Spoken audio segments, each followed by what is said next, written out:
You are the gatekeeper of your life.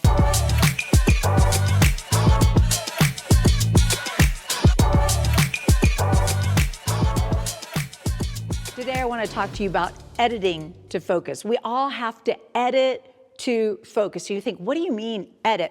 Well, editing is the ability to remove what is superfluous, what is extra, so what is important can really stand out.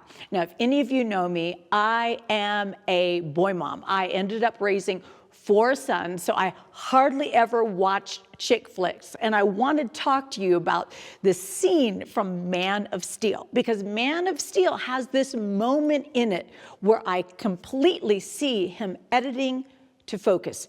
So Superman, he's a little boy, he's in a classroom when all of his superpowers kick in. And all of a sudden, he not just sees his teacher, he sees inside of his teacher. He can see her heart beating, her lungs moving. He not only sees the clock, he can hear the clock ticking. Everything begins to overwhelm him. And the teacher asks him a question that he actually knows the answer to, but he is so overwhelmed by all of the things that are interfering with his senses right now, his focus, that he can't even give her an answer. He runs out of the room, locks himself in a closet, and outside he can hear everyone calling him a freak and saying, what is wrong with him? And the teacher says, all right, I'm calling your mom. So his mama shows up.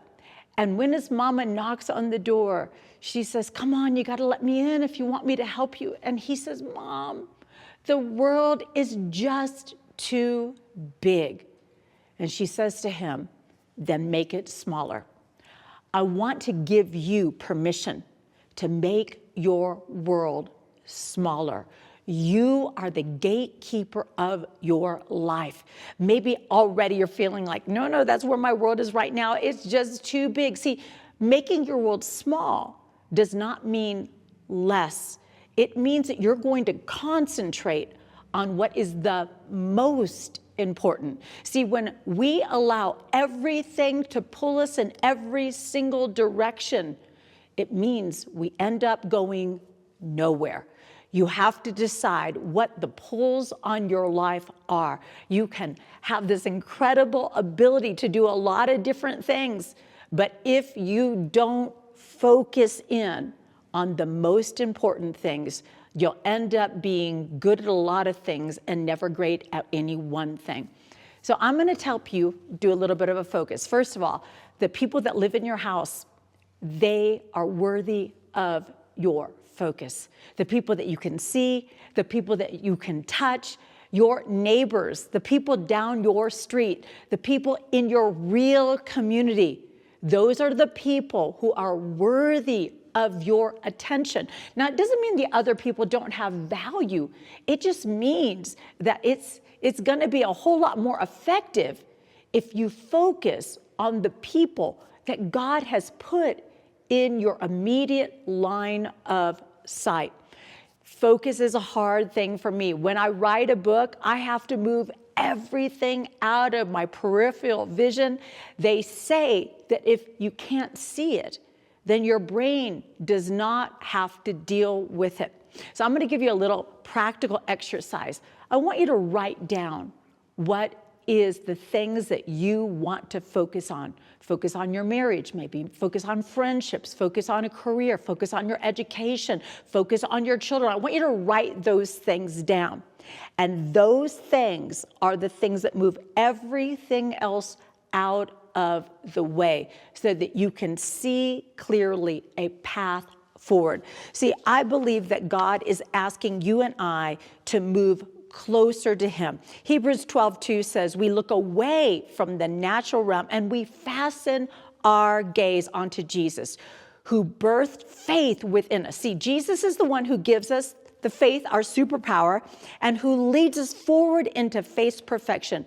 His example is this, because his heart was focused on the joy of knowing that you would be his. See, you were the joy on the other side of the cross. He endured the agony of the cross and conquered It's humiliation. And now he sits exalted at the right hand of the throne of God. See, we don't want to be people who are listening to the crowds and missing what is on the other side of this season. You and I don't need superpowers to realize that we live in a day and a time where everything is trying to overwhelm and overstimulate us. We need to be the ones that say, we are not going to bow to something that we can hold in our hands. You know, I was watching this documentary and looking at these different photos where they were saying that the posture of people is going to change because people are so busy looking down at what they can hold in their hands. I'm going to challenge you to lift your eyes, to begin to count the stars, to begin to focus on God's majesty, to focus on his wonder, to say, I don't have to be the superpower here. He is my source of power, and because he is my source of life, I'm going to believe that he is the glory and the lifter of my head. I'm going to put down those things that I can hold in my hand, and I'm going to go outside and I'm going to let God enlarge what is inside of me so that I can focus on the things that really matter. By making my world smaller, I'm going to make God larger.